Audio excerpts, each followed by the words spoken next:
Welcome students to PG Pathshala. This module is for History and Philosophy of Social Work. This module is named Taxonomy of Social Theories, Overview of Practice Perspectives in Social Work, Part 2. I am Dr. Ruchi Sinha. I am a faculty with the Center for Criminology and Justice, Tata Institute of Social Sciences within the School of Social Work. Now, the objectives of this module is to help you understand the social work practice from the functional paradigm. It will enable you to contextualize the social work ideologies to this paradigm and understand how the social work practice is aligned within this paradigm.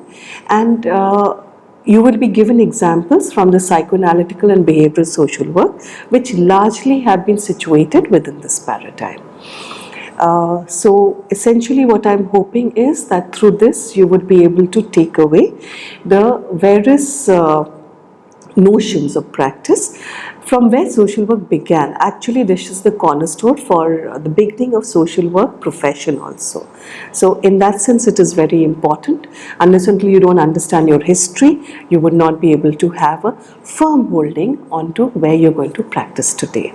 So the contents are introduction, what is functionalist perspective, the fixers paradigm, the psychoanalytic tradition in social work, behavioral social work, and finally a small summary.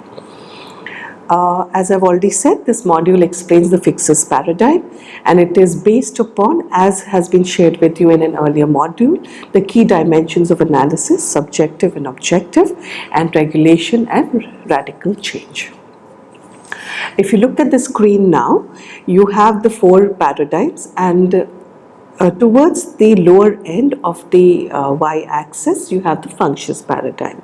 So it's quite clear that it is regulated by the objective and the regulation notions, and that itself will give you clearly where you are located.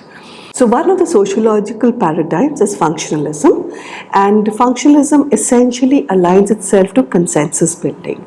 It focuses on how the society is organized and how social institutions meet the needs of people living collectively.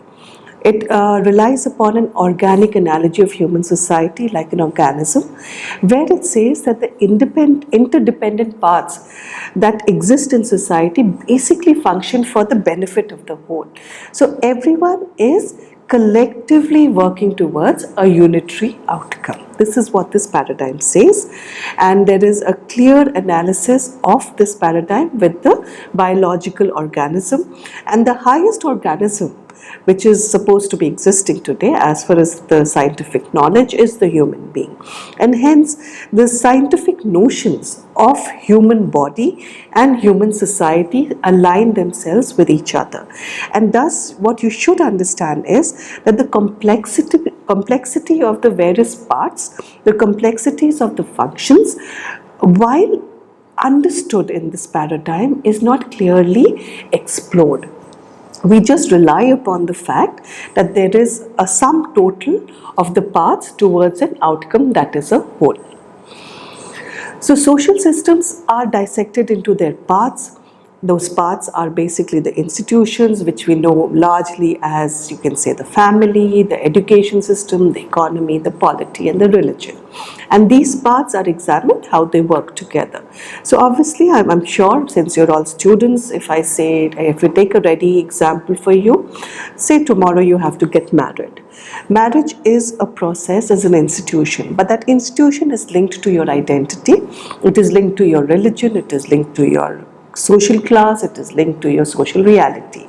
Now, if you take up this actual function of marriage, it is procreation, but that function is linked to a whole other identities or a whole other some parts of institutions, and thus it is assumed that these all will fall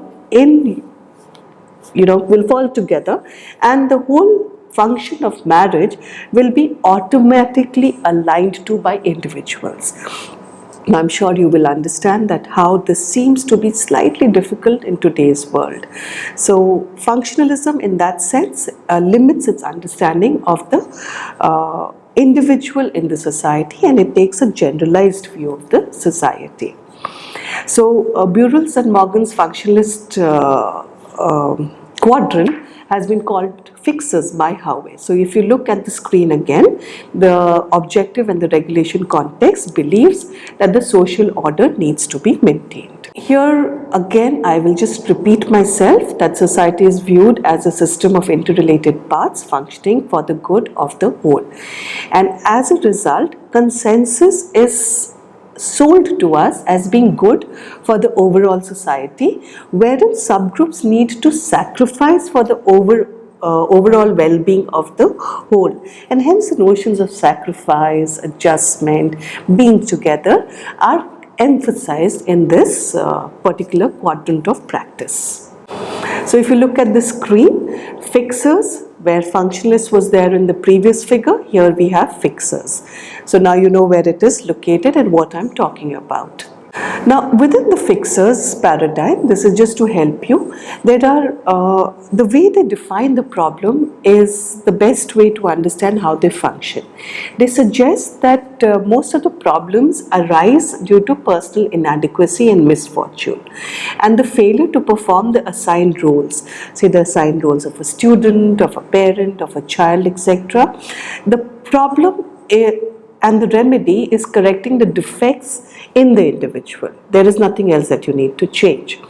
And social work clients, according to this paradigm, are then people with problems and people as problems. The example here is, so if a child is stealing something, the problem is with the child. And the normal thing that you will often hear is that not all poor children steal. But why did this particular poor child steal? You have to understand that he is not stealing because he is poor. He may be stealing because he may be an orphan, he may be a destitute, or there may be a pertinent need in the family situation. And of course, if you go back to a whole lot of 1950s, 1960s Hindi movies, you will see poverty has been picturized in all the real film or visual media, and how poverty has been viewed differently by these different mediums would help you understand. So move from the present day Hindi movies, go to the old movies, and you will see how poverty is differently understood even in visual media. The explanation and assessment, thus, if the problem is with the individual, the explanation is obviously to correct the malfunctioning that exists in the individual. So it's almost like a doctor-patient relationship. I go to the doctor will prescribe a medicine and it gets corrected. Whatever is the problem, whatever is the malady, it will get corrected. So here the client will come to the practitioner will tell the client that this is your problem and you need to correct this. So the practitioner is seeking an objective account of what is causing the problem behavior, and they will diagnose the problem. And once the diagnosis is made, there is a process of treatment, and this treatment is the ownership of the person or the client to ensure that he or she adjusts back to the society. So the aims is what? Can you think about it? Quickly think about it. Take 2 seconds. Okay, let me just demystify this for you. Here, the aims of social work practice is to recover the individual, to restore him back to the social system and ensure that the healthy and the harmonious way of functioning for the society continues. So here the individual adjusts to the society will not adjust to the individual. And hence the deviant child will be seen as an individual whose family is not so problematic, the individual is problematic, and by any chance under this paradigm they find the family problematic, the family will be individually dealt with. Family as a whole may or may not be dealt with, and hence it becomes very important for you to understand that the practice here is emphasizing upon socialization of the individual towards socially approved behavioral norms. Thus, the paradigm aims to restore, improve, and maintain the social system to prevent the breakdown of the system. So the methods is to help the individual, to help the person restore himself amicably to the social environment. So I, as a social worker, would be an expert then, and I would identify the fault, I would apply my objective knowledge and expertise to fix it, and hence the fixer's notion. It is assumed that the social worker would know how people work, and hence I am in a position as a social worker to explain the causes behind your problem. So it gives me a sense of power over you to understand why you are defaulting or why you are deviating from the social norms. So I attempt as a social worker to facilitate improvement in a system by improving communication with you, mediating between two parties, and giving you solutions which you have to align to. So here we are treating people, and treating people aligns very closely to two dominant modes of practice within social work, that is psychoanalytical school of social work and the behavioral practice of social work. And I'll briefly tell you about these two, but you definitely have to go back and read more about them. The psychoanalytic tradition of social work is the first school of social work which was talked about, which was taught, and which is seen as the cornerstone of our profession as well. So it's the historical relevance of the school that is very, very important, and it also gave us one very important notion that individual is important. Now interestingly, they're talking about individuals, but they're talking about individuals as scientific beings, whereas later on when you talk about radical structuralism, they talk about individuals as social beings. So individuals are very important, but how individuals are being looked at in each of the quadrants becomes important decisions for us as to how practice is aligned.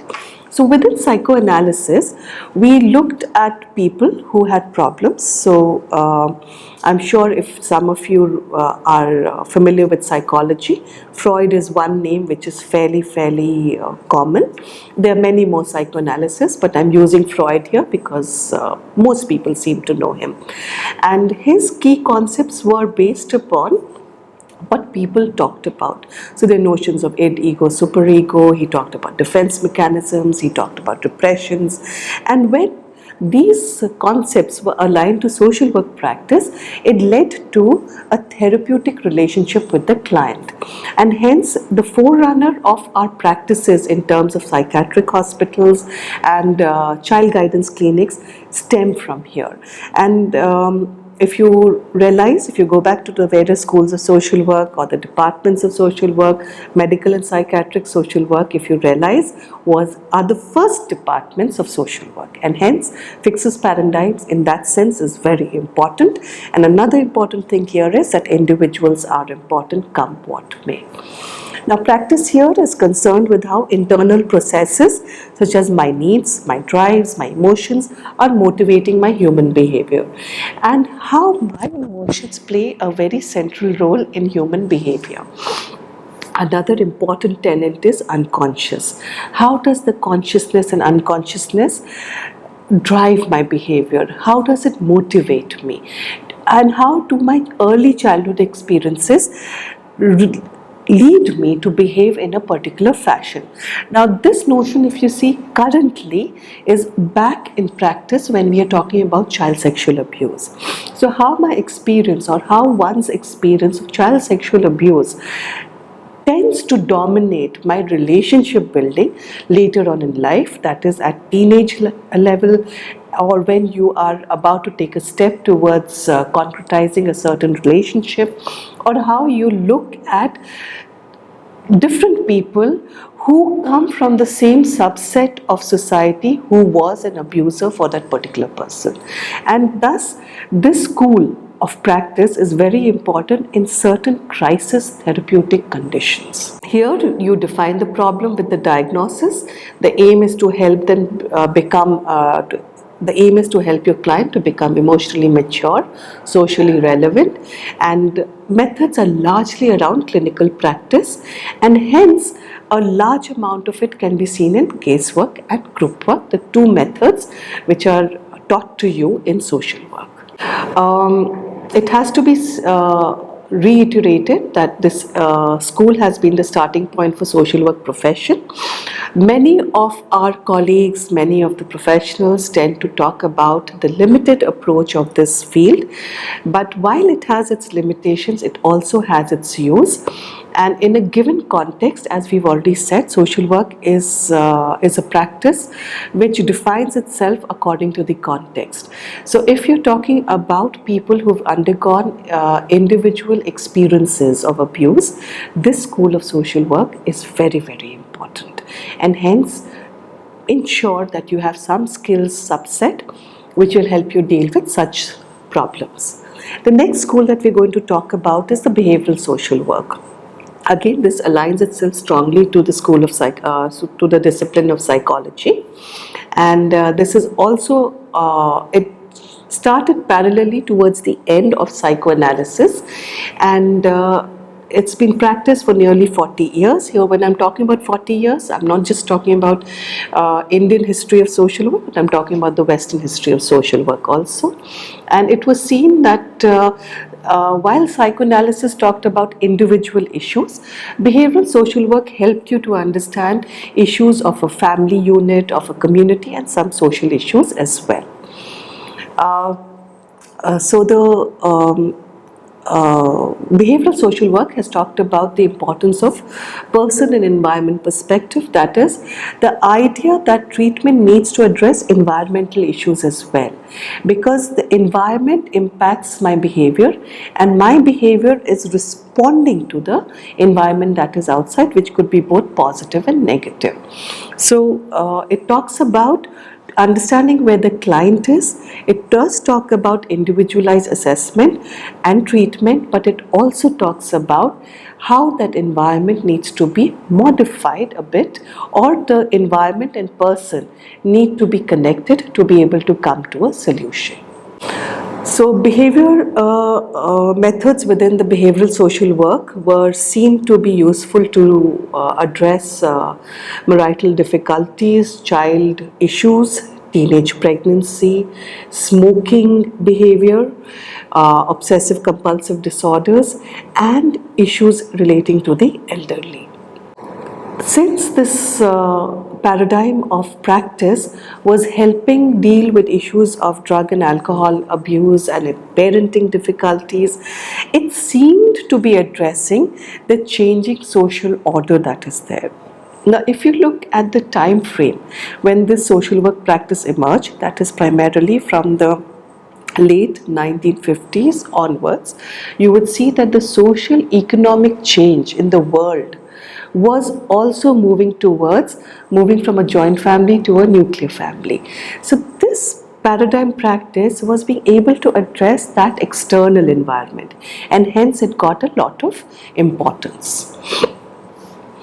So it talks about the antecedents and consequences present in the individual's environment, the learned associations he or she has acquired through these previous experiences. It suggests that human behavior is learned as individuals interact with their environment, and the behavior is maintained by positive or negative reinforcement. So, as I've talked about negative and positive reinforcement, one of the most well-known therapies in this field is the cognitive behavioral therapy. The practice here is emphasizing upon changing dysfunctional thoughts which influence behavior.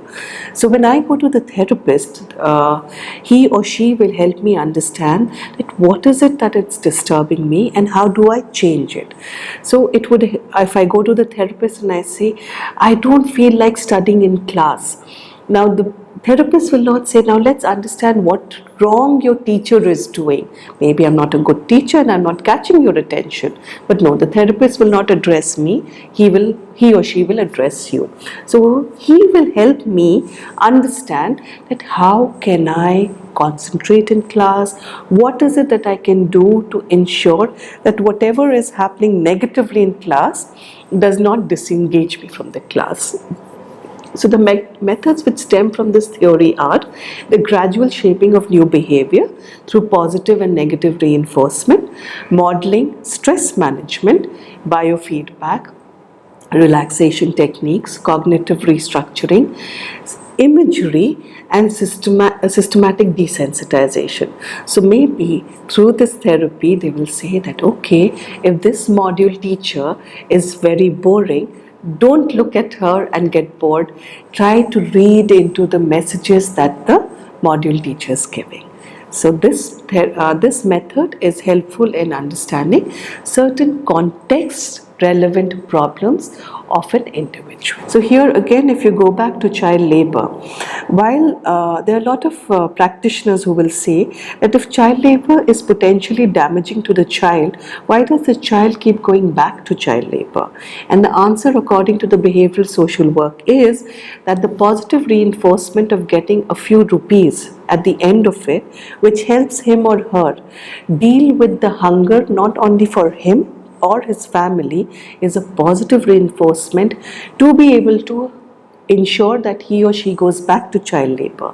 And hence the non-tangible benefits of education over the tangible benefits of that small amount of money seems to take precedence, and hence behavioral social work helps you understand that how that small child is responding to a seemingly positive reinforcement which has got a lot of negative outcomes.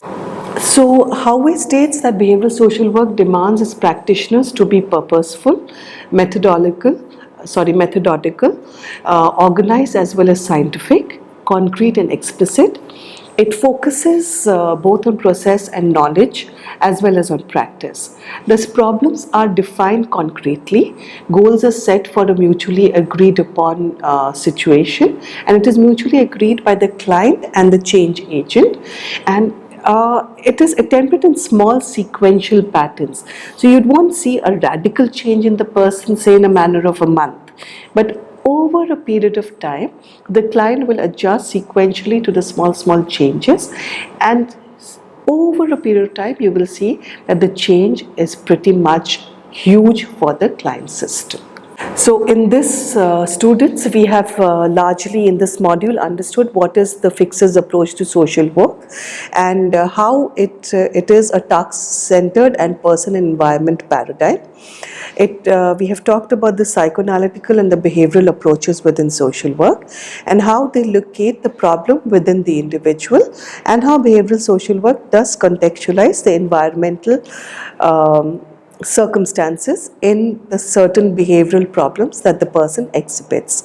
So while psychoanalytical traditions focus is on the internal and the reported problems, the behaviorists take cognizance of the external and the observable. But both are focused and both are attempting to be scientific in their application, but they both fail to question inequality, questions of injustice and power, which is beyond the individual. So it is important to understand the context of practice of these professional practice paradigms, but the dialectics of practice today, it forces us to say that while these can be the starting point, the end of our social work profession is in questioning injustice. So the importance of this practice paradigm is that it has helped give social work its own identity, and in the initial days, if you see Mary Richmond and the various forerunners of social work, they have used these practice paradigms to give us a distinct identity. And though they have given us a lot of credibility and their application has given us a social purpose, it is important for us to understand that we have to align these practice perspectives to the emerging context of inequality that we are seemingly every day engaging with. So this module has traced the close relationship between psychoanalysis and behaviorism with social work until the 1960s, when societies turned its attention to the macro system intervention and other theoretical frameworks and practice models. These practice models tended to take a back seat. But this practice is emphasized on direct practice, which is very important in today's time. These paradigms have helped us to understand the profession's professional approach for its own distinctive identity.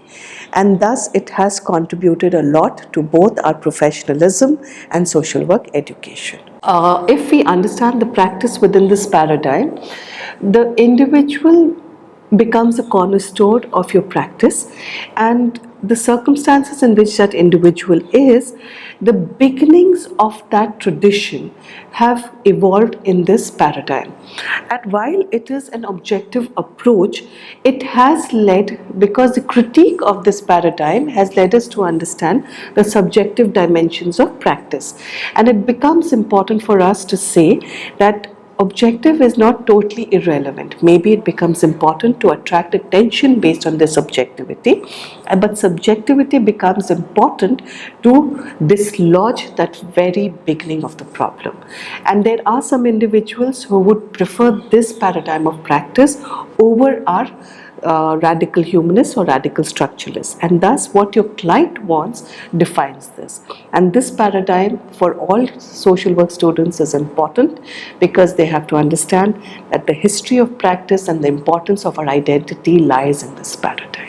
So to be able to understand this module, I would say very clearly David Howe's book, which is written in 1960s, is very important, because he talks extensively about psychoanalysis and behavioral social work.